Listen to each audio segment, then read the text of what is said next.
Toby Saves the Day. One day, Thomas and Toby were waiting at a level crossing when a smart new bus pulled up nearby. The driver of the bus leaned out of the window and pointed to Toby. "Look at that funny old thing. Looks like a shed on wheels. The old coach behind it doesn't look much better. Would have been better off as a hen house if you ask me." Toby was hurt. Thomas blew steam crossly at the bus driver. "Toby's a really useful engine, you know." "I'd still rather have my smart new bus," retorted the driver. "Much more useful." They were glad when the bus drove off. "Take no notice, Toby," soothed Thomas. Toby said nothing and puffed sadly back to the yard to shunt trucks.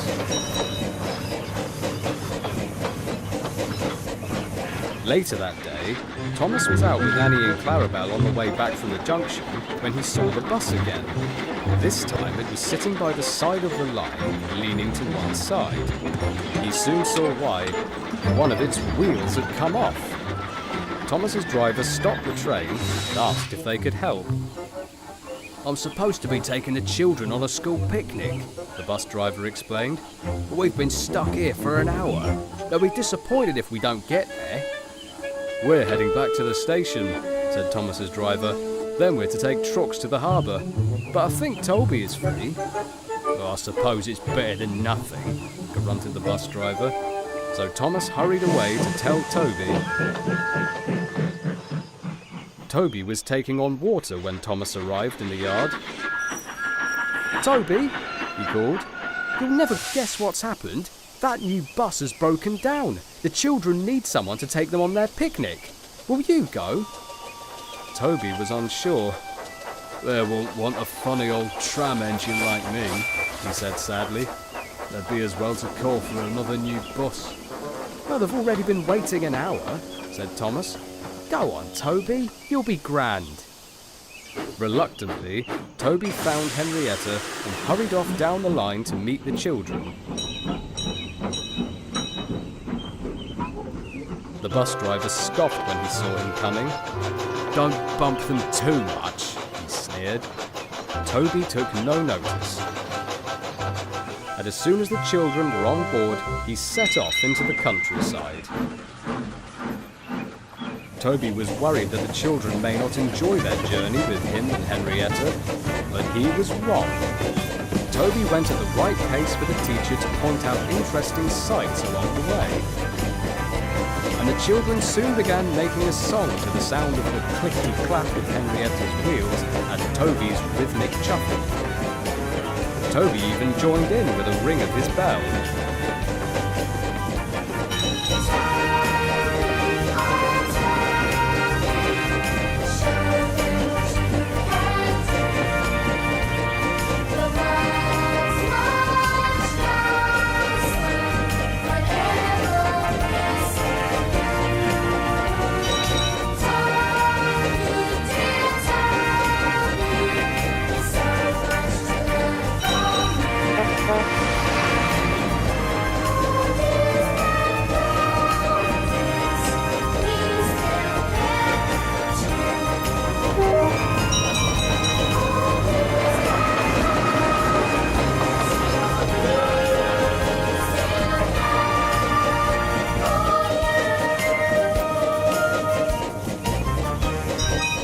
"This is the best outing ever," said one of the children.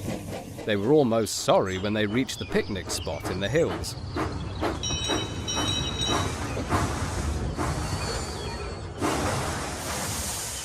The children had a wonderful picnic and spent the afternoon playing games and eating their food under a big oak tree, while Toby sat contentedly in a siding watching them. At the end of the day, they heard a familiar sound pulling up from the roadside. It was the smart new bus and the rude driver. "All aboard," he called. "I'm here to take you home. You won't need to ride in that funny old engine again." But the children refused to get back on the bus. "Toby and Henrietta are far more fun than your bus," they called to him. "We want to go back with them instead." The bus driver was surprised, and so was Toby. I have some time to spare before I need to go and collect the quarryman.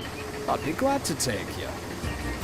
The children sang as Toby chuffed along.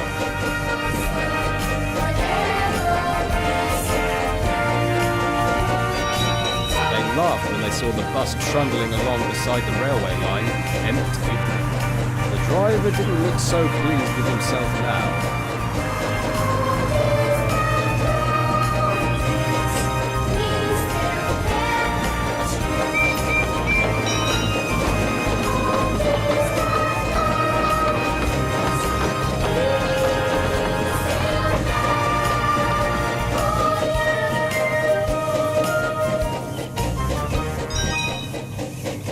The children got off at the top station, and the bus driver was kept waiting until they all said a special goodbye to Toby and Henrietta.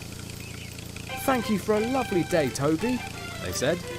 "We don't think you're funny or old-fashioned at all. Next time we go on a picnic, we want you to take us. You were the most fun of all." Toby was so pleased that he gave the children an extra loud ring of his bell, and they waved to him from the bus as it pulled out of the station. "Well done, Toby," smiled Thomas. "You're more useful than a shiny new bus any day."